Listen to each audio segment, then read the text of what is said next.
want to create a checkpoint gate with a ripple-like effect. Something that behaves kind of like a stretched rubber band and snaps back into place when an object passes through it. And I thought it'd be a really interesting visual, and I hope you agree. You and me, we're gonna make a rubber band. At first I assumed this would be pretty straightforward, and in a way it is. I experimented with dynamic paint, soft body simulations, and considered geometry nodes, which could probably do this. Look at this! Now let's talk about the mail. Can we talk about the mail, please, Mac? I'm dying to talk about the mail. But I decided against it.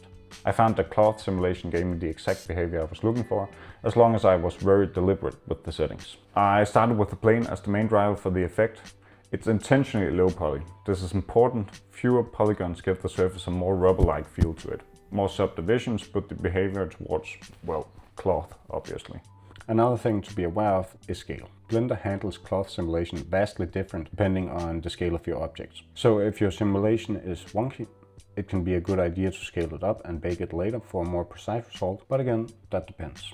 So on my plane I added a cloth modifier, subdivision modifier on top, for smoothing the final result. Cloth settings are on the screen and changes are highlighted. The main thing I want to focus on is what gives it the sticky effect and the snapback effect, how intense it is. To expand and understand what we're doing, we're digging a little deeper here. For stiffness, think of it like this. Tension and compression control how much the cloth resists stretching and squashing along its edges. Lower values means less resistance, which results in a softer and sloppier deformation. I'm showing the same setup with identical settings where only the stiffness, tension and compression change. High values gives a rigid look, while low values result in a very soft, stretchy surface. This is with low dampening settings. Dampening you can think of as a shock absorber or a suspension system. Lower dampening lets motion oscillate longer, meaning ripples and wobbles stick around longer until the motion is dispersed. Higher dampening removes energy faster, making the cloth settle quickly and feel heavier and stiffer and more rigid. This is what defines how it settles back into its original shape again.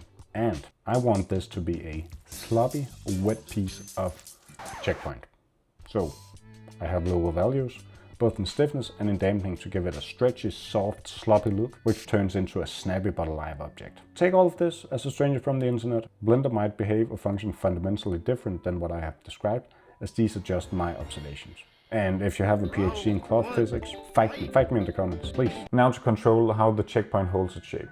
We need to create a vertex group, and in this case we paint it along the edges. A good starting point is that every place the surface is anchored should be the most stationary. The group is assigned in the cloth settings to drive stiffness, allowing the edges to stay firm while the center stretches and ripples the most. Set the pin group stiffness to 1.